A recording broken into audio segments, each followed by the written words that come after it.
Good evening to all you sports fans out there in the Chattahoochee Valley. Welcome to another episode of the Sports Beat with Richard Holdridge.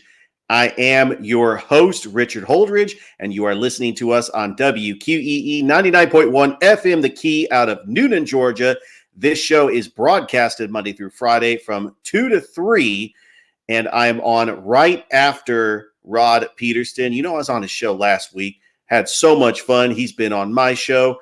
We have got a jam-packed show for you. And just in case you're wondering, this is episode 682, just in case you are keeping score at home.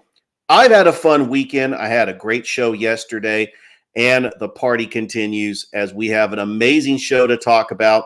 But first things first, there are some things I want to get out into the air. I just want to remind everybody that the latest edition of the Chattahoochee Valley Living is out. I picked up this bad boy at Zelmo Zip-In in Midland, and I do have an article in here about Harris County Little League, so you want to check that out. I've had fun covering Harris County Little League. However, their season has come to an end, losing to Tennessee in the double elimination round yesterday morning, and they were able to beat Tennessee. First time in 2 years that Tennessee lost in the Southeast Regionals. They do finish third place. They did win their first two games. Congratulations to the coach, Chris Gilstrap. Just an incredible team, and I had the privilege of live streaming the District 8 championship when they defeated Northern. They would go on to win the state championship in Smyrna, and it really wasn't even close. A lot of those games, they were undefeated, and the margin of victory was great. They win back-to-back state championships, and they represented Georgia well. Got to see them on ESPN. I know they had some rain delays, and they lost to Florida in the winner's bracket. They come back and they play Nolensville out of Tennessee in the loser's bracket, and it's going to be Tennessee and Florida in the championship tomorrow for the right to go to Williamsport. And the Harris County really has had a great season, and they've really put themselves on the map, especially Harris County. And a shout out to Matt Stewart, who he's been a guest here on this show a couple of times, did a phenomenal job calling those Little League Southeast Regional games on ESPN Plus. I had to message him right after that game against Tennessee on Saturday and say, man, I loved hearing you call those games. And he gave me the thumbs up. Appreciate it. And I would love to get Matt Stewart back on the show, especially with high school football coming up. I do plan on having his broadcast partner, John Nelson, on. He's actually agreed to come on a future show and talk about some high school football. Speaking of high school football, Thrift Behringer and I, we were part of media days for Muskogee County Schools and for Brookstone on Saturday. And I got to say that they really laid out the red carpet. It was great. The media was able to get the information that they need so we can not only prepare for broadcast this season, but for people like Jack Patterson, Tyler Redmond at WRBL, Jonathan Hoppy, Tony Reese at WTVM, they have all the tools necessary to get the Prep Zone for WRBL and Sports Overtime for WTVM up and running, and I cannot wait for those shows. I cannot wait that we are 10 days away from high school football. That Thursday night, August the 17th, Carver of Atlanta, one of the top schools in 3A, taking on the LaGrange Grangers at Callaway Stadium. And then we have a slate of games in week one on August the 18th, starting with Pacelli at Glenwood. It's going to be at the Swamp. And Thrift Behringer and I'm proud to announce here, because we did announce it on Georgia Alabama Sports Live Sunday night, that we will be calling that game at the Swamp. Two incredible schools, Pacelli, the defending GIAA state champions, and Glenwood, who went to the AISA and fell in the championship game to Lee Scott Academy. Some of the other games for week one, we have Carver at Hardaway, a former region matchup, still a big rivalry. Northside at Columbus, a big rivalry as well. You got the Kendrick Cherokees on the road taking on Seminole County. You have Shaw on the road taking on Marion County. Harris County is taking on Troup County. That's the game at Callaway Stadium on Friday. And then you have Greenville taking on Spencer, the Greenville Patriots, who just honored Kentavious Caldwell Pope over the weekend. That was exciting to see him have a parade in the city of Greenville. And then they revealed a sign. It's going to be a couple of signs entering the town of Greenville that just simply says, home of the two-time NBA champion, Kentavious Caldwell-Pope. And that was an exciting moment. A big shout out to the Greenville Patriots, as their football team will take on Spencer at Otis Spencer Stadium in week 1. Still part of the Chattahoochee Valley. I want to try to give coverage to the Chattahoochee Valley as much as I can. But first things first, I do want to show you what they provided to us. And just a big shout out to Jeff Battles and Debbie Skipworth for Media Days from Muskogee County. We have this little packet right here that it's just got incredible information that you would want for just about every school. You know, it starts off with Carver, Columbus, and then it goes through all the public schools in Muskogee County. And so what I did on Saturday, I aired the entire event, and you can catch it on the Sports Beats page and also on WQEE. Yesterday, I aired Carver, head coach Pierre Coffey. Now, today's show for the radio only, I'm going to air Columbus's head football coach Phil Marino and several Columbus High players, as well as Columbus will kick off the season week 1, taking on their longtime rival, the Northside Patriots. Columbus in 3A taking on Carver in their region. And they had 3 wins last year, hoping to improve off that record and possibly get into the playoffs. And so I'm really excited about high school football, and I'm honored not only to be working with Thrift Behringer, my broadcast partner for Georgia Alabama Sports Live, but to also be working for fantastic producers, Toygar and Chris Gates, as they have really been there side by side with me for the last year. Last year, I called Russell County, Smith Station, and Glenwood for Beam. And this year, we're taking it to the next level. I'm excited to call games in not only in Columbus, but also in East Alabama as well. And Thrift and I will also be having a weekly scoreboard show Sunday night where we are going to preview the upcoming week 1. We're going to recap the previous week in future shows. So you might want to check that out. It's going to be a lot of fun. And I'm really looking forward to really covering high school football, as I've been a part of this for about 2 years. It was about 2 years ago when the Russell County head football coach, Dylan Griggs, offered me the public address announcer job for Russell County. And it was exciting. I love PA announcing, just being up in the press box and announcing the plays and introducing the stadium and welcoming the fans and hearing my voice over the loudspeaker system. I absolutely loved it, but I took it to the next level because the next step was to do play-by-play and color on a broadcast for high school football. And that's what I did last year. And this year, I'm excited about taking it to the next level with Thrift Behringer on Georgia Alabama Sports Live. There's a lot to get into here on the show. I mean, I'm going to have a shortened show because I did rebroadcast some things for the radio only because I'm going an hour on the radio. I'm not going to go an hour today, but I'm going an hour on the radio.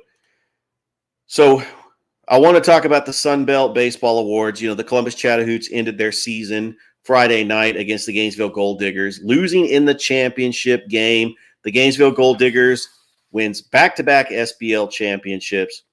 We still don't know the state of the Chattahoochee Monsters, if they're going to return to Columbus next year. More than likely, they might go back to Oxford and be called the Chakalaka Monsters. But we do have some awards that they gave out. The Sun Belt Baseball League awarded their best infielders and best outfielders. For the outfield, Jackson Yoxtimer, the former Central Red Devil, who won a state title with the Central Red Devils, wins for best outfielder for the Chattahoochee Monsters in the Sun Belt. And then for the Columbus Chattahoochee, Zane Ross wins best outfielder. The infielders, congratulations to Connor O'Neill for the Columbus Chattahoochee for winning best infielder. It's always great to have awards.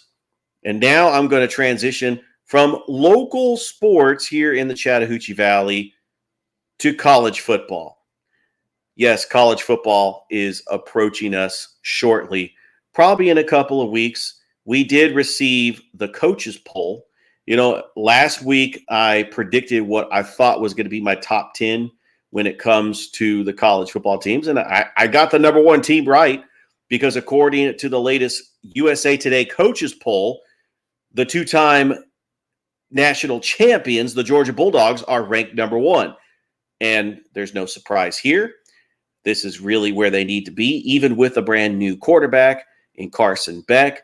You got a brand new offensive coordinator with Mike Bobo. They still have top 5 recruiting classes. Kirby Smart has proven that he could win, and Georgia has an easy schedule. So Georgia's exactly right where they need to be. What is shocking is that Michigan is number 2 and Alabama is number 3. Michigan does have an easy schedule. J.J. McCarthy is back, Blake Corum. They got some great players on the offensive line, and their defense has improved. I think that Michigan is going to step up. And remember, I said a couple of weeks ago that Michigan was my dark horse to win the national championship. A big shout out to Buckets. I know he's a Michigan fan. I know that you're loving that with my prediction. And Alabama, the sleeping giant. Nobody is giving Alabama a chance. In fact, their quarterback position is uncertain right now. Are they going to go with Ty Simpson? Are they going to go with Tyler Buckner? Are they going to go with Jalen Milroe? We will not know. Nick Saban is not going to name a starting quarterback for week 1 when they take on Middle Tennessee State. But we do know that Caleb Downs, the 5-star safety who played at Mill Creek, won a state championship for Mill Creek. He is turning heads in training camp. He is going to be an impact player. We're already seeing him. We've seen him in the spring game. We know he's going to make an impact. We know that Dallas Turner on the line could have a big impact like Will Anderson, and he is projected to be a top 10 pick. Never count on Alabama. As much as we may be Alabama fatigued, unless you are an Alabama fan, because for an entire 15 years since Nick Saban took over, since 2007, we've been tired of seeing Alabama not only win national championships, but compete for national championships just about every year. Remember, last year, 2 losses in a hostile environment on a last-second play. Otherwise, Alabama would have been undefeated. People want to write Alabama off because they think that it's about time. They have 2 brand new coordinators. I actually think that is going to be an upgrade with offensive coordinator Tommy Rees and with defensive coordinator Kevin Steele. I think that Alabama gets back to the smash mouth football that we are used to seeing Bama in the early 2010s with a stout defense and a power running game. I really believe that the 1-2 combo of Jael Billingsley and Jace McClellan is the key ingredients for Bama to get back to what Alabama was in the early 2010s. I still don't trust the quarterback situation. I think that Bryce Young last year really got Alabama out of trouble. I think they should have lost the Texas game. Absolutely, no question they should have lost the Texas game. I think that 2 years ago, Ja'Cory Brooks, if that wasn't for that circus catch, Bama would have lost in the Iron Bowl in Auburn 2 years ago. I still think that Alabama, I don't think they're going to go undefeated and win the national championship, but I think they're going to be right there. Colin Cowherd said on his show today he thinks LSU is going to win the national championship.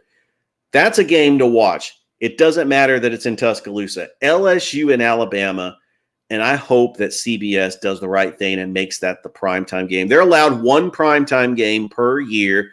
That has got to be the primetime game because that is the game everybody wants to see. Just like in the early 2010s, back when Bama and LSU were fighting and the winner would more than likely win the SEC West. And I cannot wait until they just do away with the divisions where we could possibly see Alabama and Auburn in the SEC championship one day. Auburn is really turning heads. They just nabbed the 4-star wide receiver from Schley County, Jalewis Solomon, and Hugh Freeze is on the recruiting trail. He's already flipping some players from Georgia and Alabama to Auburn. But what is Auburn going to do this year? And one of those games is actually against Cal, which I'm not even sure what is going to happen to the Pac-12. I mean, it's in shambles. It's like this past weekend, all these teams decided to leave, And what's left standing is Cal, Stanford, Washington State, and Oregon State. And being a resident from Northern California, I'm here to say that college football in Northern California is an absolute joke. Nobody cares about college football, and this is proof right here, because otherwise the fan bases would be upset that all these teams are leaving the Pac-12 to try to go get a money grab. I get it. Oregon and Washington are big brands. They would be even bigger brands if they went to the Big Ten. Same with Arizona, Arizona State, and Utah. Going to the Big 12, they feel like there's an opportunity, especially with Texas and Oklahoma going to the SEC. Colorado's already left for the Big 12. But my biggest issue with this, now that you're going to have USC and UCLA in the Big 10, what about the other sports? What about the gymnastics team or the swim team? They're really going to pay all that money to fly to a regular season game, take it on Ohio State like on a Thursday night. That's why I am not a fan of West Coast teams playing in the Big Ten or an SEC team that's being all the way out in Arizona or New Mexico. I mean, that is absolutely crazy, but it could happen. Now, is there a possibility that the Pac-12 and the Mountain West can merge? Well, the Mountain West is really defending that. There's absolutely no way, but I think it does make sense because the Pac-12 is still a big brand. I know their TV contract runs out in 2023, but the Pac-12 is still a big brand, and I think a team like Hawaii or Nevada or UNLV, Fresno State, San Diego State, Boise State, all these teams, I'm sure that the Pac-12 would welcome them with open arms, because I would love to see Cal and San Jose State play every year, and Stanford and San Jose State, big rivals. Fresno State, you got some rivals in California, and maybe if we get San Diego State, Fresno State, and San Jose State in the Pac-12, maybe college football will mean something in California. I mean, USC and UCLA already jumped ship. If you poll the average college football fan living in California, they love USC, and they kind of love UCLA as well, but UCLA is mainly a basketball school. Yeah, this is going to affect the other sports. I don't like it, but it's just the way college football is going, and I don't really have a say in it. I mean, because I live in the South, I love SEC football. These games are just absolutely compelling, and we know that there's money at stake with these TV deals, and the Pac-12 is just for years. I mean, I used to have the Pac-12 network. It doesn't market itself, and all these games are at 10 o'clock at night on the East Coast. And I really tried being a fan of Stanford for an entire decade with the Jim Harbaugh, David Shaw years. They were a viable team that were competing for BCS championships and winning Rose Bowls and having Heisman Trophy candidates like Christian McCaffrey and Toby Gerhardt and Andrew Luck.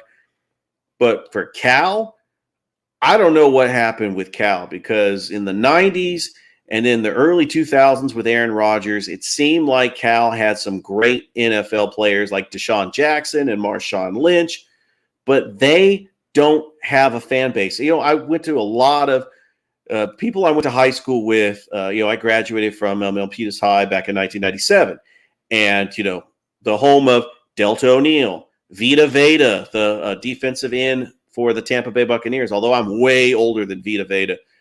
And all those people that loved, Milpitas High, that went on to go to college at Berkeley or Stanford or Santa Clara when they used to have a football team. I know somebody that went to Berkeley who's a big Cal fan, but it's because he went to Berkeley. Your average resident that lives in Oakland, California is, still going to root for the Raiders. But if you poll your average sports fan in the San Francisco Bay Area, they're all 49ers fans. Some Raiders fans, they still love the Raiders, even though they're now in Las Vegas. And that's just the way it is in California. I said before on this show, I think that Fresno State has the most loyal fans in California because it's Fresno. The only thing you have in Fresno is that AAA team, the Fresno Grizzlies. After that, it's all about Fresno State football. I mean, Bulldog Stadium seats about 40,000 fans. I've seen Fresno State games like on a Thursday night on ESPNU where they have a packed stadium, but you don't see packed stadiums with Stanford or Cal. And that's just the bottom line. That's just the way it is. So we had the coaches pull out. We had the Pac-12 just getting dismantled. I know there's talks that the ACC might include Cal and Stanford, but why bother? I mean, those fan bases don't like Cal or Stanford. I mean, it's just, I don't know. It's frustrating. All right, here's what we're going to do now. We're going to go ahead and take a first break for the radio show. And when we come back, I'm going to wrap up the show. I'm going to have Tanya Chavez on for the radio only, as we are going to do the NFL 32 teams for 32 days. And it's the Philadelphia Eagles. And I figured she's a Philadelphia Eagles fan. Why not bring her on the show and talk about the Philadelphia Eagles? And then I'm going to air the press conference from Columbus High head football coach Phil Marino. Hey, Columbus alum Charity Lawson is in the finale of The Bachelor tonight. Just a big shout out to the Bachelorette that made Columbus famous on TV, especially showing the shots of the Riverwalk and all the fine establishments that we have in Columbus. I still think that she should have taken a one-on-one, maybe going to a River Dragons game or a Columbus Lions game, but that would be a great way to show Columbus. But she did go to Columbus High, and I'm going to have Columbus High's head football coach, Phil Marino, for media days. And so much pageantry and tradition for being a Columbus Blue Devil. I cannot wait for their football season. As Thrift Behringer and I will be calling some Columbus Blue Devil games as well, so you don't want to miss it. All right, we're going to go ahead and take a quick break, and we'll be right back.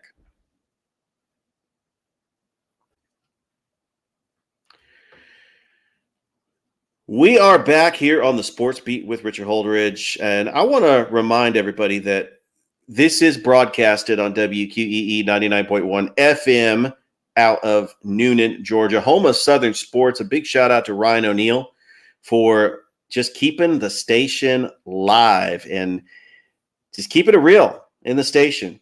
Just making sure that the breaks are coming in and then that we're meeting our mark. I'm going live on my Facebook, and don't forget to like and subscribe to the YouTube channel because I'm also on YouTube, and leave a 5-star review. You can find this podcast on Apple Podcasts, Spotify, iHeartRadio, or wherever you get your podcasts. And just so you know, I am not an iHeartRadio station, but it's just found on the app iHeartRadio. Easy to find, but there's other podcast platforms like Google Cast, Overcast, Stitcher. I think I'm on Stitcher. I don't know, but I am on Spotify. That's definitely one that you want to check out. All right, so the Atlanta Braves taking on the Pittsburgh Pirates for a 4-game series. Right now, the Pirates leading 7-5 in a rain delay up in Pittsburgh, as the Atlanta Braves still holding on to the best record in the National League, as they are leading the Philadelphia Phillies by 10.5 games. They got a 70-39 record. And the Dodgers have the second best record in the National League, as they've won 7 out of their last 10. They seem like they're starting to make that push. And if the Braves aren't too careful, the Dodgers might catch them for home field advantage. I thought the Giants were going to be right there with the Dodgers. They cooled off a little bit because they did lose to their Bay Area rival, the Oakland Athletics. And, they're not going to be in Oakland for long. So, it's in Oakland, and the place was packed because mainly it was Giants fans. I remember how big that rivalry was, being from the San Francisco Bay Area. But in all fairness, I went to more A's games than I went to Giants games growing up as a kid because it was easier to get to living in Milpitas and taking BART to the Oakland Alameda County Coliseum. But that place is just, it's on its last leg, and they can't get a stadium deal. And now it's time for the Oakland Athletics to leave to go to Las Vegas. And I got to say that I'm disappointed that Oakland does not have any more professional teams. Back in the day, they used to have the Oakland Seals, or they used to call them the California Golden Seals, the NHL team, before the Sharks got there. But we have just got so many sports to talk about. I want to make sure that I cover it all here on this show. But I also have my NFL 32 teams in 32 days. Going to have Tanya Chavez on the show. And I'm also going to have the Columbus head football coach, Phil Marino, as part of Muskogee County Media Days. And also on Saturday, Thrip Behrens and I were at Brookstone Media Days. Wow. They did a great job. And just a big shout out to Rance Gillespie, the head football coach for Brookstone as well. I'm excited about Brookstone football. They are opening the season on August the 25th, taking on the Glenwood Gators. Starting to build a rivalry with Glenwood. I mean, that's pretty cool. But Thrift and I will have you covered when it comes to high school football. And don't forget that you can also watch the Prep Zone on WRBL at 11:15 on Friday nights to get all your football highlights. And then also at 11:15, you can watch Sports Overtime at WTVM. A big shout out to Jonathan Hoppy, Tony Reese at WTVM, and Jack Patterson and Tyler Redmond at WRBL. And I also want to give a big shout out to Rex Castillo and Drew Plata for making an incredible documentary on Shaw football. It's called In the Trenches, and they have aired the first 3 episodes. Episode 4 is going to drop on Wednesday. And, with all these streaming services, and I try to, catch some episodes, trying to binge watch shows. I'm a big fan of ESPN 30 for 30s, and I'm a big fan of documentaries. I mean, I know that right now, Max has season 2 of Winning Time, the story of the dynasty of the Los Angeles Lakers. I've yet to watch that yet, but season 1 was pretty good. It was well done. And then they had the documentary on Hulu leading up to the Lakers' recent season. And I know they probably got to update that as well. But some of the documentaries I am so excited about that's going to drop here in August on Netflix. Johnny Manziel. Such a fascinating story. Johnny football, I remember when he was at Texas A&M and he won the Heisman and he beat Alabama pretty much all by himself. Yeah, I know he had Mike Evans. I know that Myles Garrett, I think, was on that team. I don't know. But Texas A&M, Johnny Manziel, under Kevin Sumlin, wins the Heisman Trophy, and then he goes on to play in the NFL for the Cleveland Browns. And I thought that he actually played a good game. 2016, Johnny Manziel plays a game against the 49ers. And this is the Chip Kelly 49ers. This 49ers team was terrible. I thought Johnny Manziel looked amazing in that game, but he did not play a single down again.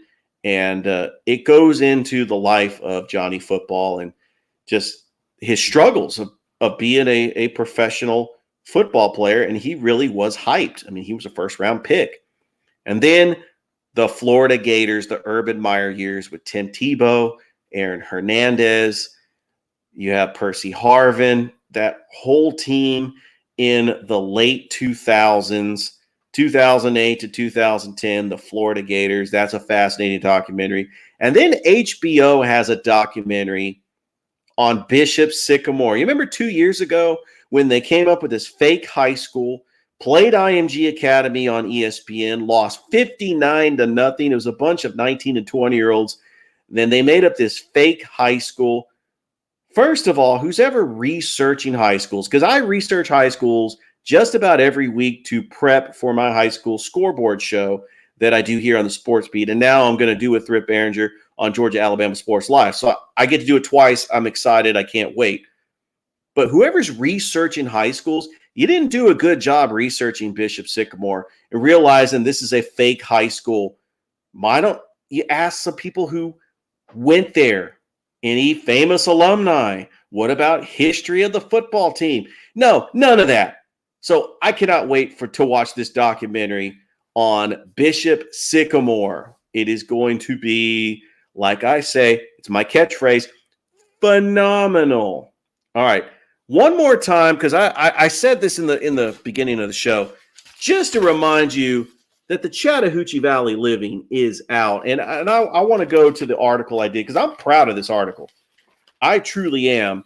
I wrote an article on Harris County Little League, and I know they ended their season today, but I was so proud of them getting to live stream their game against Northern in the District 8 championship. I got to interview Coach Gilstrap, and I got to interview, well, mainly Tyler Redmond interviewed Coach Gilstrap. I was there with a microphone getting a soundbite. Still aired it on my podcast. A big shout out to Tyler Redmond for being there as well. And also interviewing Tyler Redmond, that was a lot of fun. I'm proud of that article. It's in the Chattahoochee Valley Living. Go check it out. And next month, I plan on writing some football articles. Definitely going to write about Muskogee County Media Days, maybe Brookstone Media Days, but stay tuned for that. Hey, we've got a busy week of shows. It's unofficial, but some of the people that I've talked to that I want to try to get on the show, we're trying to make it happen. I'm going to try to get WRBL's Jack Patterson on tomorrow. It's going to be later in the day. I don't know if it's going to be on Tuesday's show. It might be on Wednesday's show. I'm trying to get Brian Snow, who also has a talk show here on WQEE. And then you're in for a treat on Friday. I cannot wait. 92.9 The Game's Caleb Johnson is coming on the show. I've been wanting to get this guy on. I reached out to him. He has a weekend show on 92.9 The Game called The Dopey Millennials, and he is a talent, and he's at 92.9 The Game, and that is great that I could network with some sports talk personalities up in Atlanta as well.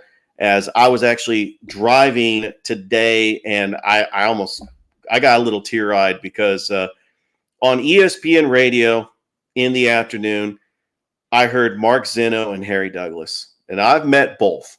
Harry Douglas I met in 2019 at a Super Bowl party. It was actually for the National Guard. They had a bunch of Hall of Famers from the NFL, like Darryl Green and Aeneas Williams, and they were up at Dobbins Air Base, and we're just taking pictures, a meet and greet. I got to meet Brian Finneran and Harry Douglas. Now Harry Douglas is a star at ESPN. And Mark Zeno, you know him from A to Z with Mark Zeno on 92.9 The Game. He is now on ESPN Radio. I'm so proud of them and had such a great show. And I really enjoyed watching or listening to them on ESPN. And it's great. Like when you know people, like a long time ago, back in 2013, I met Kristen Ledlow, and now she is just a superstar at NBA TV, TNT, and all that. I mean, she used to work for 92.9 The Game. Back when I was living in Atlanta, 92.9 The Game came on the scene in 2012. I was actually visiting, going to some remotes. I got to meet Dukes and Bell. I've met Kristen Ledlow. I've known Mark Zeno from the National Guard. I actually know him as Colonel Citarella, but it is great that, I can network with these broadcast personalities. And so I love doing what I do down in Columbus, and I plan on staying in Columbus as long as I possibly can, because it's really a great market to do what you love doing, and that passion of talking about sports nonstop and having a podcast where I'm able to do this. So, right, we're going to go ahead and we're going to sign off here on the Facebook Live and YouTube Live, but stay tuned for Tanya Chavez. She's going to come on for the radio only, and then I'm going to have the Columbus head football coach, Phil Marino. Don't want to miss it. Hope everybody has a great rest of your night, and I'm out of here. Bye, everybody.